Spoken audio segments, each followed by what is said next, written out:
C'est ta journée. Toi qui, avec ou sans vagin, te demandes tous les jours pourquoi tu as pioché la carte femme à la naissance. Tout le monde le dit, l'espace d'une journée, tu peux te délester du poids de ta féminité et en profiter. Quoi ? Le 8 mars n'est pas la journée de la femme, mais plutôt la journée internationale des droits des femmes. C'est long à dire, hein. C'est comme dire je vais te tuer par rapport à je vais te faire des câlins et des bisous dans le cou. C'est quand même plus pratique de dire je vais te tuer. Alors j'ai fait mon choix. Il y a quelques années, la différence entre ceux qui comprennent le 8 mars et ceux qui ne le comprennent pas était facile à remarquer.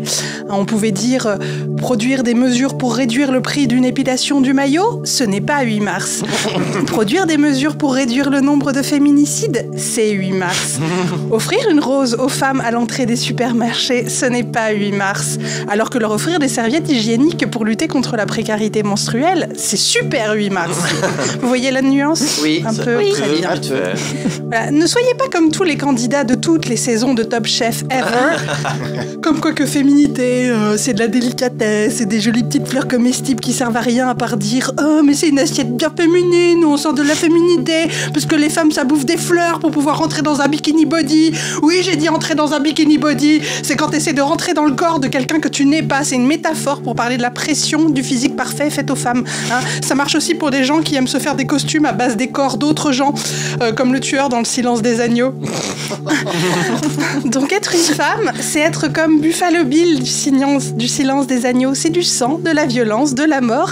Et à la fin, personne ne se souvient que t'étais dans l'histoire. C'est vrai. Bah oui, il y en a que pour Hannibal Lecter. Bah oui, je porte un masque, je dis des trucs mystiques. Regardez-moi, protège même pas du coronavirus, son truc.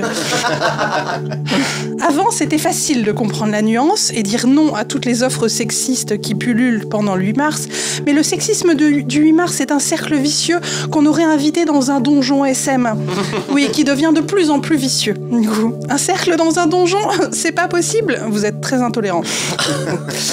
Le sexisme du 8 mars se cache bien mieux qu'avant, il se déguise même en féminisme.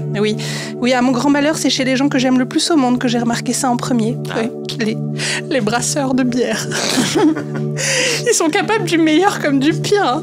De créer de la bière au bacon, comme de faire une bière là qui va sortir pour femmes à la cerise et à l'hibiscus à 2 degrés. 2 degrés. Ouais, c'est ça le vrai problème. Non mais, how dare you?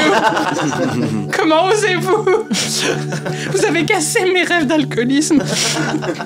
Les femmes veulent les mêmes bières que tous les autres humains, les bières au bacon, de la 8-6, de la Maximator à 11 degrés, qui te fait fondre le foie et le système reproductif. Ah, faut essayer, hein. Bon, encore une fois, le marketing de gens à la masse ruine le 8 mars. Alors, pour survivre au 8 mars, suivez ces quelques conseils. Parlez des femmes que vous admirez. Moi j'admire Tatiana George... Une belle admiration. Oui, parce qu'elle sait parler au chat. Et moi, j'aimerais bien le faire pour savoir ce que ça fait de faire caca dans du sable. Aussi, remettez-vous en question. Pensez à tout ce que vous avez pu faire qui n'aidait pas les femmes en général, comme cette fois où vous vous êtes moqué d'une femme qui avait une jupe trop courte ou trop longue, ou juste une jupe, parce que c'est un truc de pute, les jupes, quand même un peu. Célébrez les femmes autour de vous aussi. Tatiana, youpi, youpi Tatiana. Et ignorez les initiatives marketing sexistes dont je parlais avant, car si ça ne marche plus, ils arrêteront. Et si vous ne pouvez pas les ignorer... Pourrissez-les sur Twitter. Pourrir les gens sur Twitter, c'est l'assurance de soulager sa haine tout en la nourrissant en retour. Pourrir les gens sur Twitter, c'est comme un petit oiseau qui fait pouic pouic et te picore le crâne jusqu'à ce que tes certitudes coulent par tous les trous. Hashtag épile-toi toi-même. Hashtag bouffe tes fleurs de la honte. Hashtag bière au poing dans ta gueule. Hashtag tu sais ce qui est rose? Tes tripes à l'air quand je t'aurais fait une césarienne. Pourrissez les marques et attendez que leur community manager parte en burn-out et déclenche son message d'absence constitué uniquement d'excuses. Et pourrissez les excuses. Personne ne s'excuse jamais assez bien.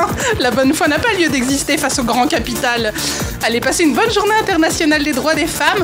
On dirait que ça va pas vraiment mieux, mais promis, dans 200 ans, hein, franchement, ça ira un peu mieux. On y croit, Merci Aude. Vivre FM Podcast.